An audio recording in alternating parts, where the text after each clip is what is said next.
Sai Chaitanya paramedical college लेकर आया है पैरामेडिकल काउंसिल और सरकारी नौकरियों के लिए उपयोगी पाठ्यक्रम। EMLT, radiology technician, health sanitary inspector में एडमिशन जारी है। हमारा पता याद रखें, Sai Chaitanya paramedical college, Ruby City Scan के ऊपर। पार्टी के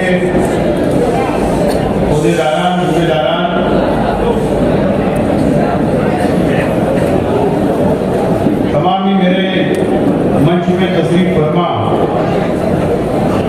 शहर से आए हुए हमारी सरपरस्ती करने के लिए तमाम बुजुर्ग हजरात,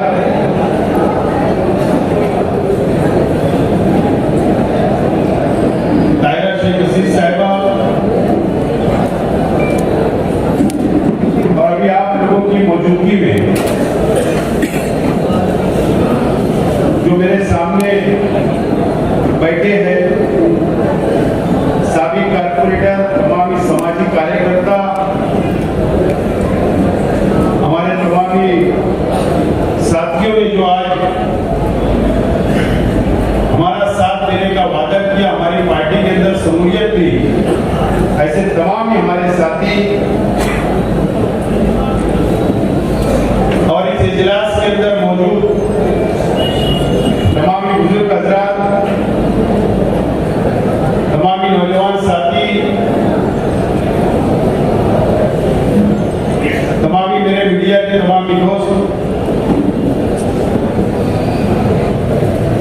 और शहर भर से बड़ी तादाद के अंदर नौजवान आए, तमाम ही हमारे नौजवान साथी, दोस्तों और साथियों, सबसे पहले मैं आप लोगों का शुक्रिया अदा करता हूं कि बहुत कम वक्त आपको दिया गया था इस इजलास को कामयाब करने के लिए और आप लोगों ने इस इजलास को कामयाब किया। मैं आप तमाम लोगों का बहुत बहुत शुक्रिया अदा करता हूं।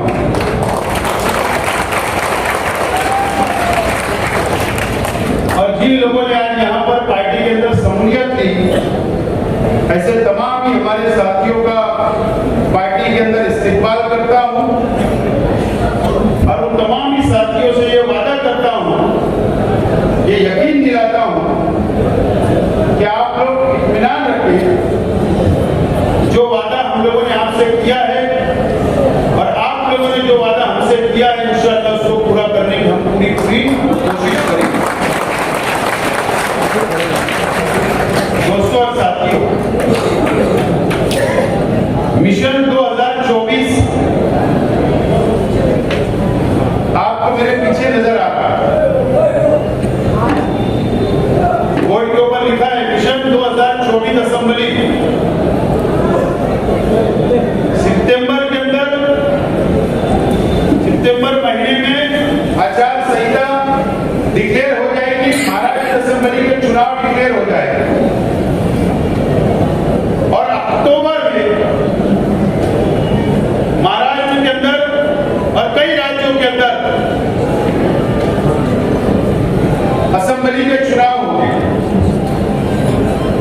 और आज हम यहाँ पर इस इजलास के अंदर जो हमारे तमाम ही छोटे बड़े, तमाम ही हमारे सरपरस्त, हमारी बहनें जो आज हम यहाँ मौजूद है, यहाँ जमा हुए हैं,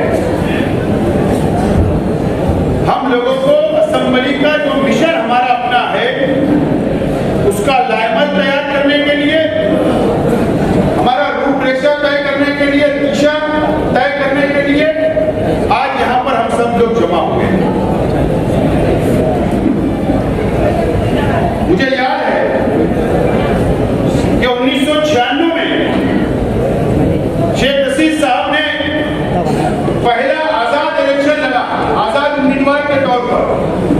अभी असगर अंसारी साहब ने बताया उस वक्त तकरीबन 35,000 वोट शेख हसीर साहब ने आजाद उम्मीदवार की हैसियत से लिया था। लेकिन उस वक्त भी शेख हसीर साहब ने, आज मैं समझता हूँ काफी बुजुर्ग यहाँ पर बैठे हैं, जो उनके वो साथी आज मंच के ऊपर वो साथी बैठे जो 96 का भी इलेक्शन लड़े। हम तो बहुत छोटे थे उस वक्त, लेकिन उस वक्त भी शेख हसीना जब निहाल अहमद साहब के सामने शेख रशीद साहब ने इलेक्शन लड़ा, निहाल अहमद साहब की तोती बोलती थी महाराष्ट्र में, हारने के बाद भी शेख रशीद साहब ने हिम्मत नहीं हारी और नए हौसले के साथ शेख रशीद साहब ने मुसलसल 5 साल मेहनत की, शहर की आवाम के बीच में रहे, आवाम के काम किए, मजदूरों के काम किए, गरीबों के काम किए और 1999 का जब इलेक्शन 5 साल के बाद आया तो ये शहर ने शेख रशीद साहब को 29,000 वोटों से कामयाब किया।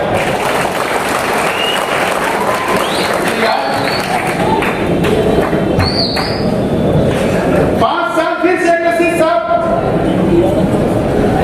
को बहुत संघर्ष करना पड़ा, एक बहुत बड़ा अपोजिशन था, निहाल अहमद साहब अपोजिशन में थे, उनके वर्कर बहुत जाबाज थे उस वक्त, लेकिन शहर की आवाम ने दोबारा शेख रशीद साहब को मौका दिया। 2004 में दोबारा शेख रशीद साहब एमएलए बने, फिर 5 साल शेख रशीद साहब ने शहर की खिदमत और उस वक्त भी शेख रशीद साहब का यही नारा था कि हम सिर्फ वो विकास के नाम पर, दौलत के नाम पर, तामीर व तरक्की के नाम पर वोट मांगेंगे और आखिरी दम तक शेख रशीद साहब ने तामीर व तरक्की के नाम पर वोट मांगा। 2009 के अंदर शेख रशीद साहब इलेक्शन हार गए, नदी के उस पार और इस पार का हल्का बढ़ गया और एक मजहबी क्यादत शहर में तस्लीम किया, मजहबी शख्सियत को, एक मुफ्ती को, एक आलिम शहर में एमएलए बनाया।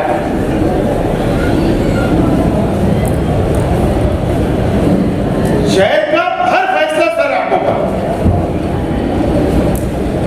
मैं आज वो 5 साल पूछना चाहता हूं शहर के आवाम से,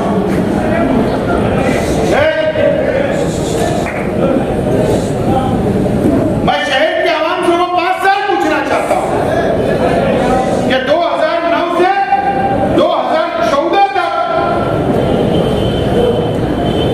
ये शहर को क्या मिला, क्या दौलत हुआ, क्या तामीर और तरक्की हुई, क्या वादे किए गए। अगर एक आम इंसान का नुमाइंदा होता, एक आम इंसान का एमएलए होता, अगर वो वादा करता तो हम मान सकते थे कि सियासी लोग वादे से मुकर जाते हैं, लेकिन एक मुफ्ती, एक आलिम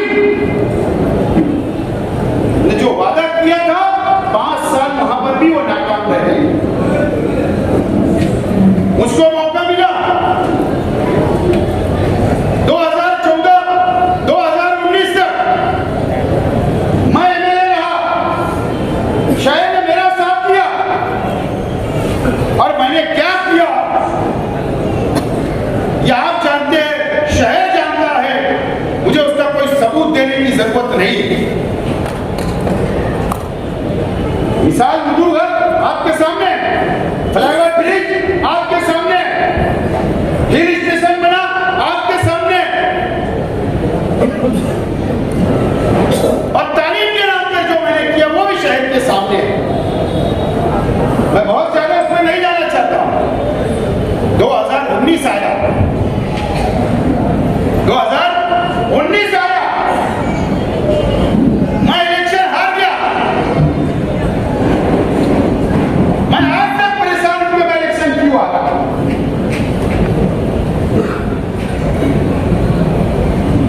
और मेरे अपने मुखालिफ है, इस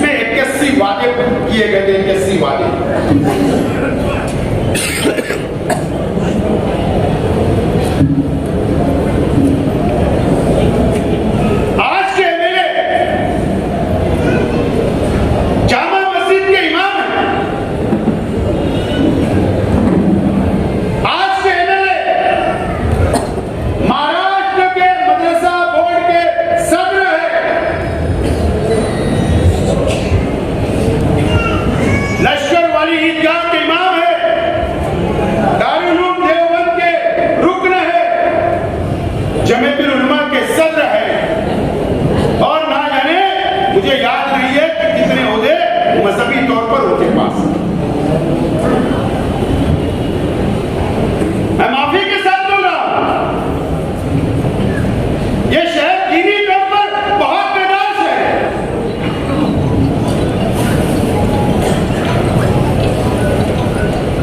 बहुत बेदार शहर है। आज मेरा सवाल है,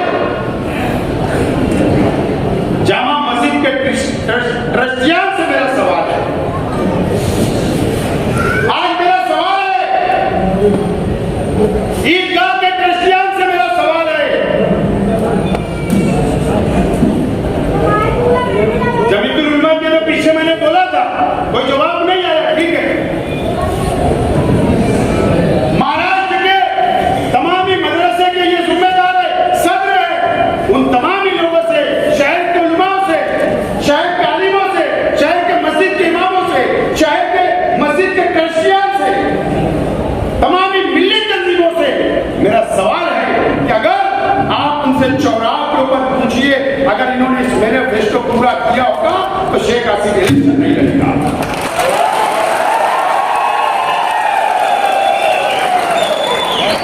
नहीं लड़ूंगा इलेक्शन,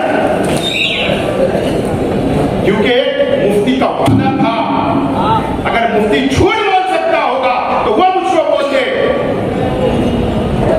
और अगर ये बता दो कि एक मुफ्ती कभी झूठ नहीं बोल सकता तो वो मुझे बता दो और शहर को बता दो।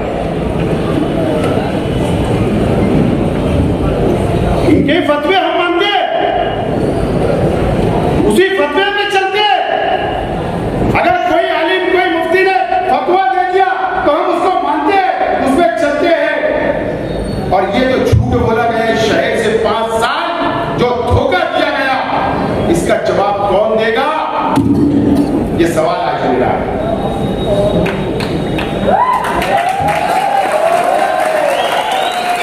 मेरा सवाल है, ये शहर का सवाल है, यहाँ की माँ बहनों का सवाल है, ये नौजवानों का सवाल है, ये शहर के बासऊर लोगों का सवाल है, इसका जवाब मांगता हूं। और मैं, अगर आपको इससे बड़ा और कोई चीज चाहिए कि एक आलिम, एक मुफ्ती, अगर आपको लगता है कि उस मिंबर से वो बयान कर सकते, सबूत चाहिए तो शेख आसिफ देने तैयार है। मैं तमाम ट्रस्टियों से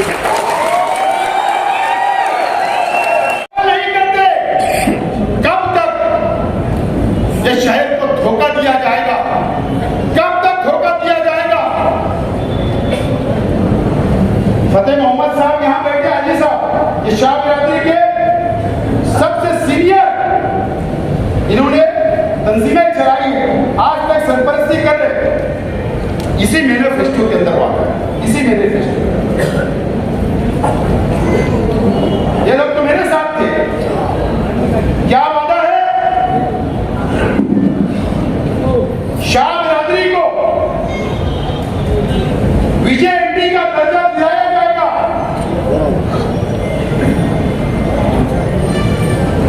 ये वादा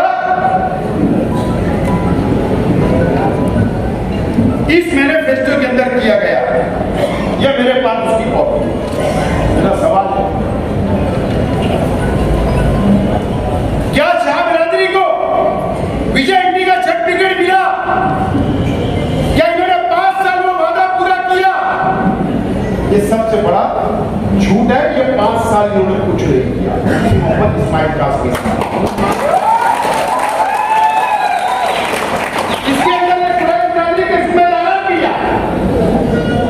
इनसे क्या वादा किया गया कि इनकी हिफाजत की जाएगी, मॉब लिंचिंग को रोका जाएगा। इसी के मैनिफेस्टो के अंदर बताइए कितनी मॉब लिंचिंग हुई, कितने कुरैशियों को मारा गया, कब आपके लिए नुमाइंदगी की गई? ये मेरा सवाल है।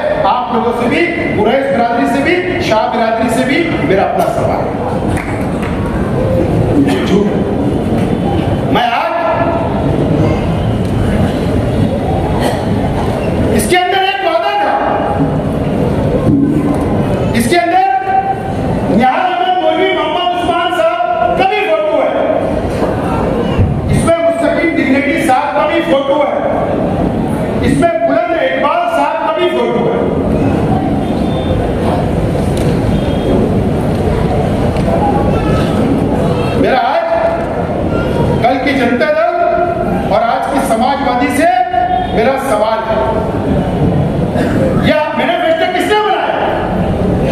कौन था? आप ही लोग थे ना? आप ही लोगों ने इलेक्शन लगाया। इसके अंदर क्या लिखा है? साथी बुलंद इकबाल साहब के, जो मौलाना अली मियां नकवी लाइब्रेरी के सामने जो सेंटर है बुलंद इकबाल साहब के, वहां पे रोजगार के ट्रेनिंग सेंटर, ट्रेनिंग दी जाएगी मुस्लिम नौजवानों का, सरकारी नौकरियां दी जाएगी। ये बात है। अल्लाह जन्नत नसीब करे बुलंद इकबाल साहब को। अगर आप चल रहे हो और नहीं तो इसका जवाब आपको देना पड़ेगा। ये भी धोखा दिया गया एक मलूम के नाम पर। ये शायद बहुत सारे 81 वादे हैं बुनकर भाई, मैंने पहले भी कहा, अगर ये कोई भूल रहे होंगे बुनकर भाई, तो ये मैनिफेस्टो आप उठाकर देखो कि आपसे क्या क्या वादे किए गए, आपसे क्या वादा वफा किया गया, ये भी आप देखो। मजदूरों से भी वादे किए गए, माठाई बोर्ड जैसा आपका बोर्ड बनाएंगे, कहां है? झोपड़पट्टी के अंदर 2 लाख विकास तामीर करेंगे, कहां है? मां बहनों को रोजगार देंगे, कहां है? ये तमाम ही पढ़ो, मैं बहुत लंबी तकरीर नहीं करूंगा, रात निकल जाएगी, इतना बड़ा मैनिफेस्टो है। और एक मुफ्ती, एक आलिम ने वादा किया था शहद से। आप मुझे बताओ, मैं पूछना चाहता हूं लोगों से कि इमाम के 2 एमएलए आए, एक फारूक शाह साहब, वो उनके हल्के में क्या कर रहे, शहद, और बाकी लोग देख रहे, मुझे कुछ नहीं बोलना। मुफ्ती मोहम्मद इस्माइल कासमी साहब, आप ये बताओ क्या आपने 5 साल, आज भी, आज 12 तारीख है, जुमा का दिन है, आज महाराष्ट्र के अंदर एमएलसी, क्या बोल रहा हूं, एमएलसी के चुनाव में 11 सीट के 12 उम्मीदवार थे। ईमानदारी से बोलना, जामा मस्जिद के मेंबर पे खड़े रह के बोलना, आपने किसको वोट दिया?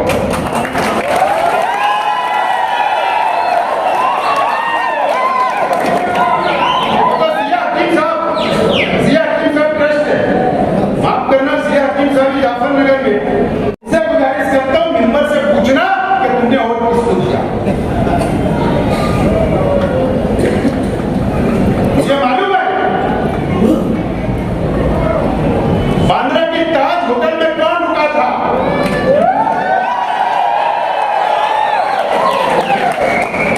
आज भी आपने सेकुलर पार्टी को वोट नहीं दिया, फिरका परस्त पार्टी को वोट दिया, आज भी आपने। ये हमको समस्या।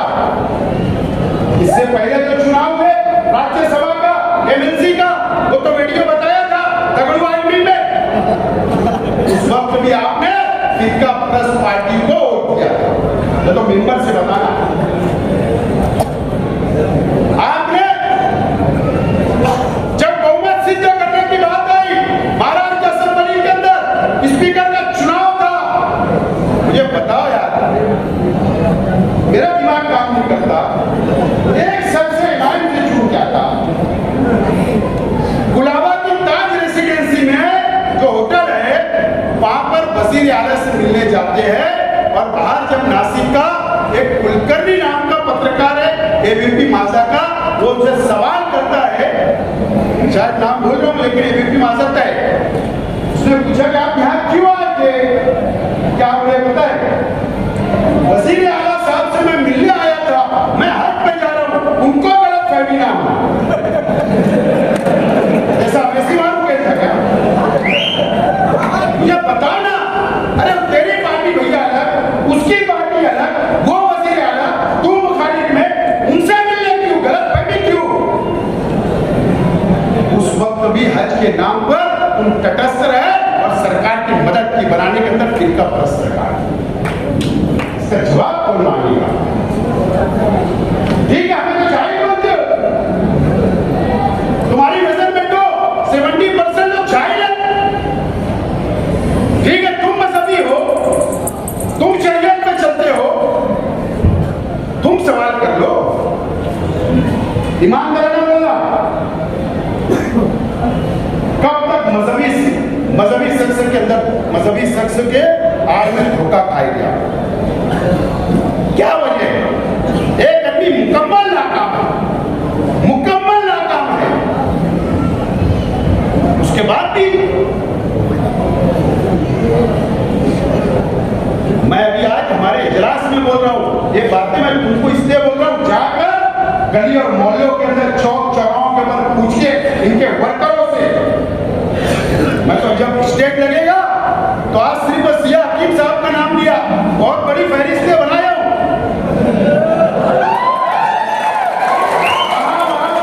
सवाल करूंगा, अगर आपका ज़मीर जिंदा है, अल्लाह का खौफ है और आप अगर मजहबी मुकामात के ट्रस्ट हो, जिम्मेदार हो, तो आपको पूछना पड़ेगा, सवाल करना पड़ेगा। नहीं तो अगर कोई शख्स गुनाह कर रहा है और आप भी उसका साथ दे रहे, तो मेरा अल्लाह उसका फैसला करेगा।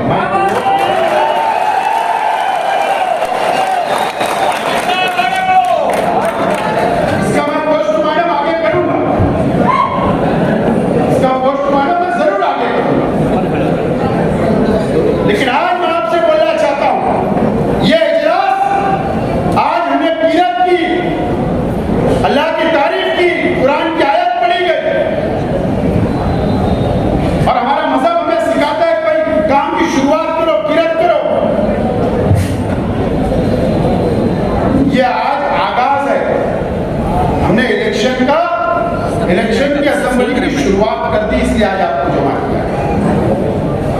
मैं तमाम ही वर्करों से कहना चाहूंगा, यहां से जाने के बाद आपको डट जाना है, शहर में, मोहल्लों में, गलियों में, रिश्तेदारों में, दोस्तों में, माँ बहनों में, और आज से डट के खड़े रह के 2024 का इलेक्शन हमको जीतना है, इसकी तैयारी।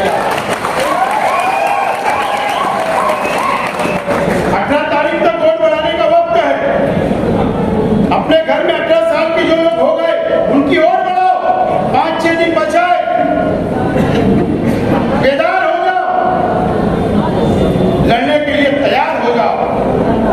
और इलेक्शन अभी मुहर्रम के बाद ताहिरा शेख रशीद साहब की क़यादत में अभी एक गाज़ी मानुल्लाह साहब भी आ गए, कई ऐसे मुकर्रिर यानी सदर साहब है, कई लोग हैं हमारे मुकर्रिर है।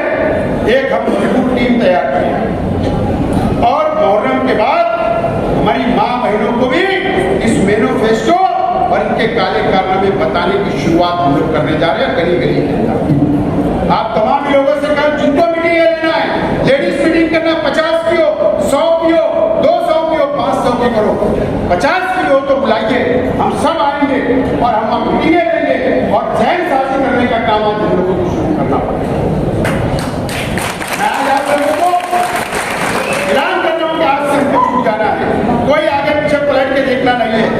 शेख रशीद साहब ने हमको बहुत कुछ सिखा के है और अल्लाह का करम है, इतना खजाना मालूमात का दिए है, इतनी टेक्निक की है, इतने हिकमत अमली करने के तरीके बता के गए, हर उनके काम, उनकी हिकमत अमली को जो उन्होंने सिखा के गए, हमको लेकर आगे बढ़ना है और इंशाल्लाह हम लोग जीतेंगे।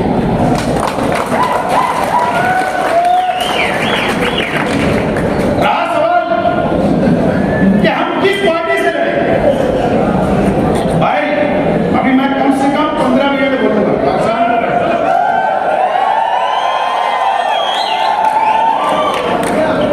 अभी तो 2020 खेलना बाकी है,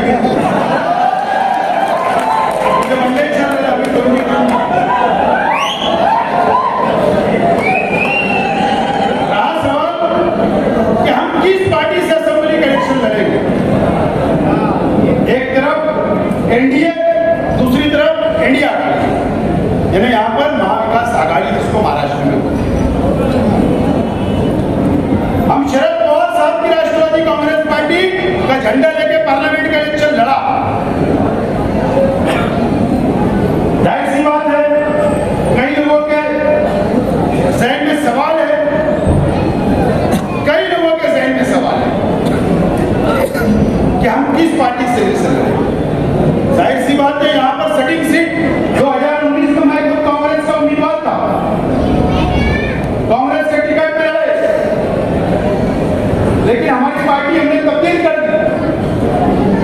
सेटिंग सीट है तो कांग्रेस भी मांगेगी कि ये सीट हमको ही चाहिए, राष्ट्रवादी भी मांगेगी हमको ही चाहिए, समाजवादी भी महाविकास आघाड़ी में है, वो भी बोलेंगे हमको ही दो, क्योंकि अखिलेश भैया आ रहे,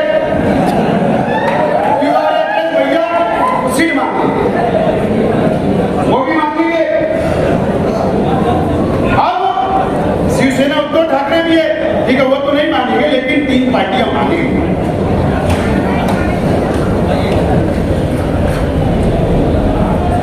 मैं आज आप लोगों को एक बात साफ कर देना चाहता हूं कि महाविकास आघाड़ी हो, हमको सीट छूटे या ना छूटे, हम आज हाल में असेंबली इलेक्शन लड़ेंगे।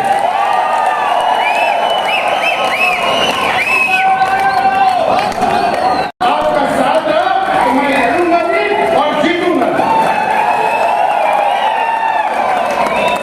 हमको प्लान बनाना है, सीट छूटे ना छूटे, ऐसा समझ लो कि हम आजाद हैं, और आजाद का जय मना के चल दो।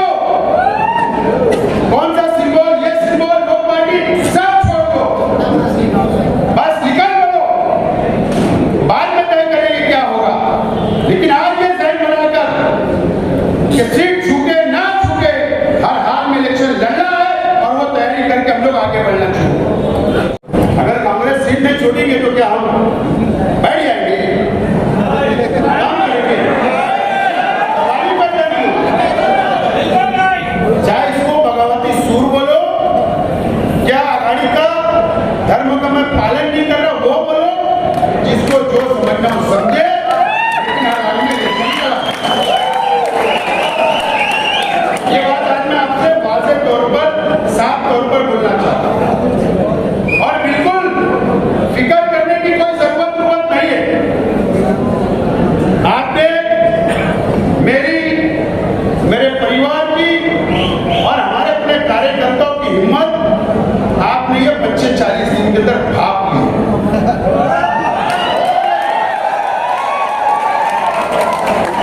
ये 25-40 दिन में तो खास तौर से भाप ली।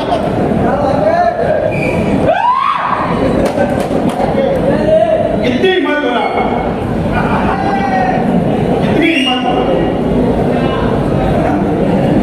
मैं भी महाराष्ट्र असेंबली का मेंबर रह चुका हूं।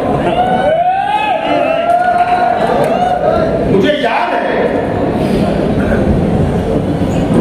कि जब मैं मेंबर असेंबली था, हाउस में बैठा था, तो जब दाऊद इब्राहिम का नाम बीजेपी के लोग लेते थे, मैंने सुना मेरी कानों से, लेकिन पहली मर्तबा शेख आसिफ का नाम असेंबली के अंदर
भी नहीं तय करेगी। तुमने कल 0 आवर में बोला, 0 आवर में बोला ना, सामने मंत्री बैठे थे, गृह मंत्री, और ना तुम्हारी बात पर स्पीकर ने जबान हिलाया। मुझे मालूम है बहुत गंभीर जब बात होती है तो स्पीकर आखिरी में आदेश देता है कि सरकार ने दखल लेना, सरकार ने नोंद लेना। ऐसा कुछ नहीं बोला गया, आपने पढ़ा, वो सुना गया और वो बात खत्म।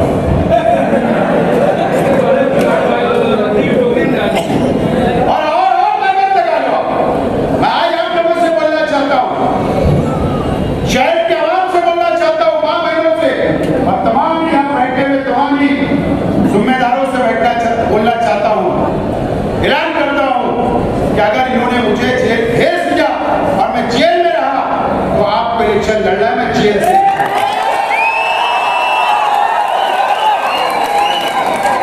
अगर इन्होंने जेल भेज दिया तो भागूंगा नहीं, जेल जाऊंगा, वहां से नॉमिनेशन करूंगा और आपको इलेक्शन लड़ना है, शहर को इलेक्शन लड़ना है और जेल में से बैठकर आपको मुझे जिताना है और मुझे उम्मीद है कि आप मुझे सोच रहे हो कि मुझे जेल में डाल दो तो ये बैठ जाएंगे, बेवकूफ इंसान हो।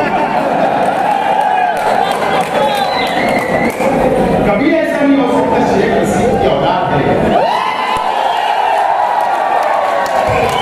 शेख रशीद साहब ने बुज़दिल नहीं बना के गया, क्या बुज़दिल नहीं बना के गया, शेख रशीद साहब ने बहुत हिम्मत वाला बहादुर हमको बनाकर शेख रशीद साहब दुनिया से मैं बोल रहा हूँ, बिल्कुल डरना नहीं, जेल भी जाऊंगा तो तुमको लड़ना है, भाई सब बंदोबस्त हो जाएगा,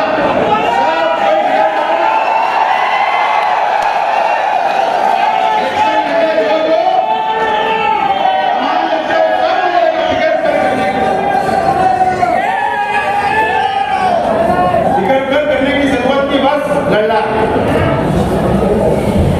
मैं सुना कि आज जलसा है शहर में कहीं, मुफ्ती साहब अब मुझे बताओ, ये शहर की लाखों और इस महाराष्ट्र की लाखों आवाम ने अपनी आंखों से देखा और पुलिस के रिकॉर्ड पर है, कोर्ट के रिकॉर्ड पर है कि क्रॉस फायरिंग हुई,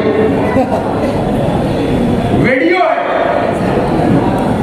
सरकार बेवकूफ है क्या? क्या आप पुलिस को बेवकूफ समझते हो क्या? कि मैं असेंबली के अंदर बोल दूंगा, एक बाजू बोल दूंगा, दूसरी बाजू पता नहीं रहता।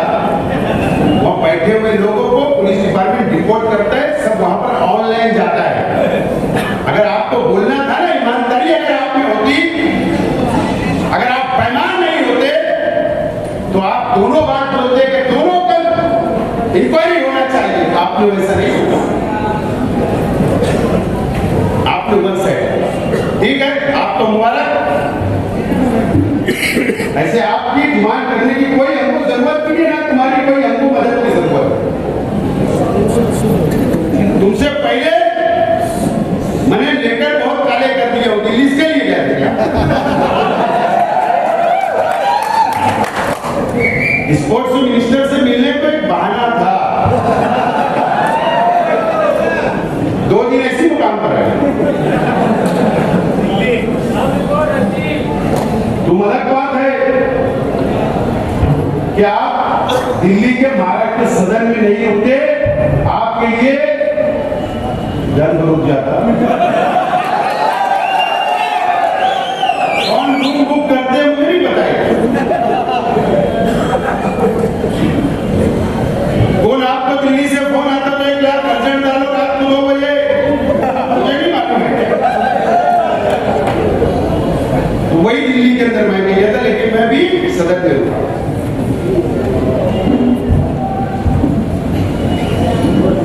दोनों क्रॉस फायरिंग की मैंने इंक्वायरी मांगा, मैंने नेपाल की बात सच बोला हूं। मैं चाहता हूं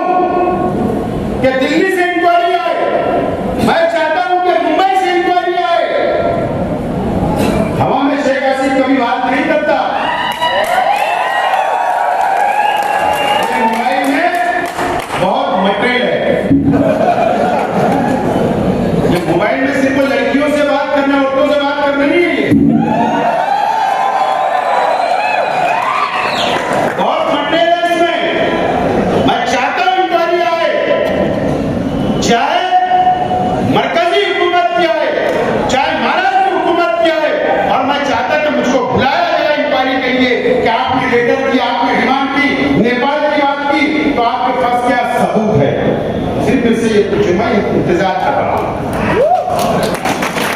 बीर पुलिस को सबूत दूंगा, बीर पुलिस को सबूत दूंगा जब समझ में आएगा।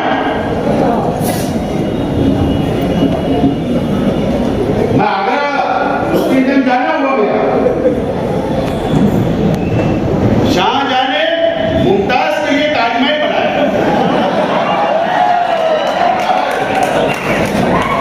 शाहजहां ने मुमताज के याद में खूबसूरत ताजमहल बनाया। पूरी दुनिया उसको देखने आती है, गोरे काले अंग्रेज सब आते हैं, मोहब्बत करने वाले भी वहां जाते हैं। लेकिन जो लोग गिनती औरतें करते, शाह बानो, जरा रिकॉर्डिंग अच्छी करो ना, शाह बानो तीसरी औरत करने के बाद भी शहर को पता नहीं है, कुछ लोग तीसरी भी कर ले रहे हैं, शहर को पता नहीं, और ना जाने किसको किसको पता नहीं है, लेकिन शेख आसिफ को पता है।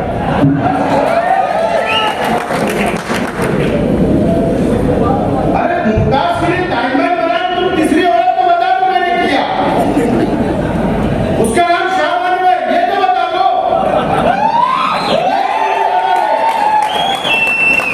और इससे आगे कुछ बोलना होगा, अगर उधर से जैसे सवाल आएंगे वैसे जवाब दूंगा। अभी सिर्फ ये और टेलर देके छोड़ रहा हूं, मैं टेलर देके छोड़ रहा हूं। शाह बानो जिम्मेदारी बोल रहा हूं, रात भर नहीं आई,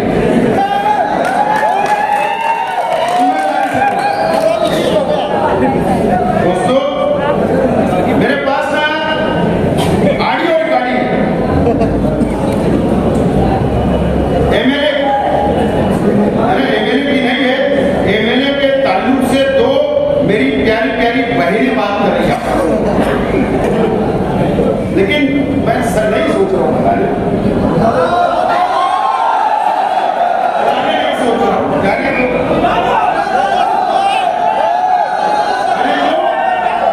हलाले वाली जो बात बोला हूँ, मेडिकल वाली जो बात बोला हूँ, मेरे पास ऑडियो रिकॉर्डिंग मौजूद है, लेकिन मैं फिर रुक रहा हूँ और फिर मैं लोगों को बोल रहा हूँ कि इतने नीचे दर्जे की सियासत छोड़ दो, इससे नीचे दर्जे की सियासत छोड़ दो, शहर में शहर की बदनामी मत करो। अगर तुम मेरे परिवार पे, मेरे कार्यकर्ताओं पे अगर झूठे इल्जाम लगाना बंद नहीं करे, अगर जाति दुश्मनी निकालना बंद नहीं करे, चाहे असेंबली में बोल के चाहे बाहर लेकर देकर, याद रखना मुझे मजबूर होना पड़ेगा, ऑडियो भी निकालूंगा और मालेगांव से लेकर नेपाल तक का भी मटेरियल जब मैं बाहर निकाला, और कुछ यहाँ के सियासी लोगों का मटेरियल अगर मैंने जिस दिन बाहर निकाला, याद रखना ये शहर के अंदर तुम मुंह बताने लायक नहीं होगे।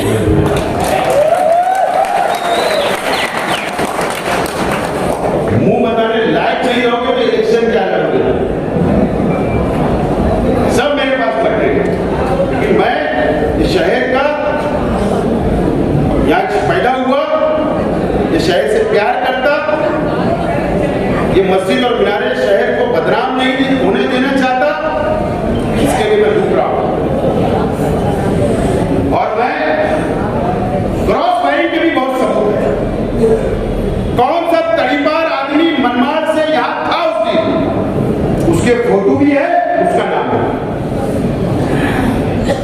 सब है मेरे पास।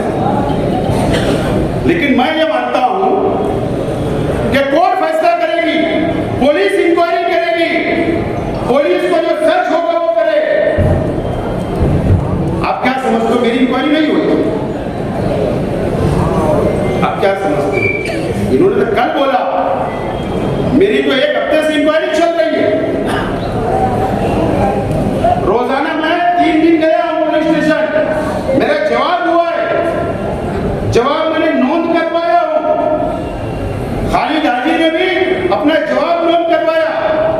वकील चाचा ने भी उनका जवाब नोट करवाया कि हमारी इंक्वायरी नहीं चल रही। लेकिन पुलिस को अगर लगता है कि हम मुजरिम हैं तो कार्रवाई करें, लेकिन सबूत बताएं, सबूत। अगर ये हजरत सोच रहे हो मैंने असेंबली में बोला तो पुलिस पकड़ लेगी, ऐसा होगा नहीं। जब से दाऊद इब्राहिम भागा है तो पार्लियामेंट की संसद में बोला गया कि तक तो नहीं इसको पकड़ा गया। तो ऐसा बोलने से होता नहीं, सबूत लगते। तो मैं आज नहीं उतरा हूं, लेकिन आप लोगों से अपील करता हूं दोस्तों, मटेरियल मेरे पास बहुत है और आपको मैं एक बात बोलता हूं यार, कितना आदमी ने ईमानदार होना मुझे बताओ। मैं नाम लेकर बोलता हूं हुसैन सेठ कपकोट के हमारे तमामी भाइयों को 12 नवंबर हुआ, शहर ने देखा। मैं ठीक है, मैं पूरी जातियात पे ऐसा नहीं बोलूं, कोई याद दिला इनके ऊपर केस दाखिल हुआ, इनके घर के 2-3 लोगों के ऊपर केस दाखिल हुआ, ये फरार थे। मैं जिम्मेदारी से बोल रहा हूं और न तो उनसे जाकर पूछना कि सरकार तक छगन भुजबल साहब मंत्री थे, मैं वहां गया लेकर, मंत्रालय लेकर गया, पुलिस स्टेशन लेकर गया, कोर्ट में लेकर गया, वकील के पास से गया और उनकी जमानत करवाई, मदद की मदद। सब मदद करने के बाद ठीक है, आपको जा रहना आपको हक है, मैं इसके लिए नहीं बोल रहा हूं, लेकिन तुमने भी एक मर्यादा में रहना चाहिए। तो दिन तो सब जाते, दिन तो सबके पलटते हैं, धूप और छांव होती है, लेकिन ये तरीका इस शहर के अंदर बराबर नहीं है। अगर अपने आप को बहुत मजहबी तंजीमों के जिम्मेदार होते हो तो कम से कम अपनी खुद की इस्लाह करो।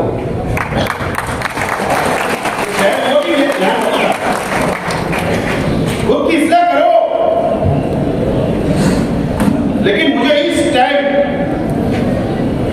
मैं शेख रशीद साहब के ताल्लुक से आखिरी बात बताऊंगा। मुझे बताओ, इस मंच के ऊपर हर समाज, हर बिरादरी, हर मसलब के लोग बैठे, यहाँ पर के बैठे। शेख रशीद साहब ने हर जात, हर धर्म, हर बिरादरी, हर मसलब, हर गरीब, अमीर सबको साथ लेकर चला। उन्होंने अपनी जिंदगी में सबके काम आए और सबका साथ दिया, सबकी मदद की, सबके मसाइल हल किए। कभी भेदभाव नहीं शेख रशीद साहब ने।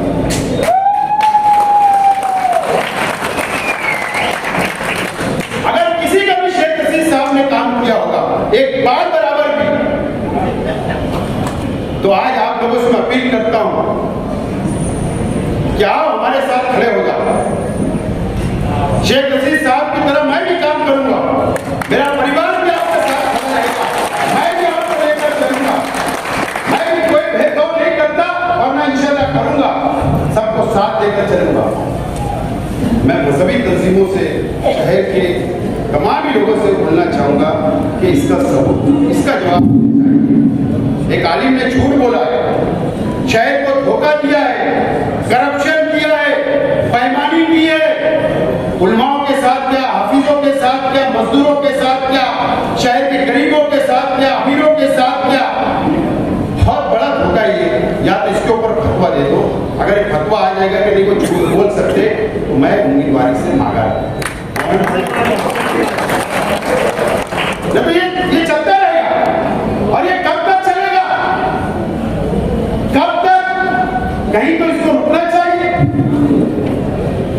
बस यही गुजारिश है कि आज हमारा ये जो मिलावा है, ये इजलास है, ये हमारे जाबाज कार्यकर्ताओं का। आप बहुत जाबाज हो, आप एक लोग 100 वोट के मालक हो, आप हजारों वोट के मालक हो। अगर आज से आपने तय कर लिया, ये मुहर्रम का मुबारक महीना चल रहा, अगर आपने यहाँ तय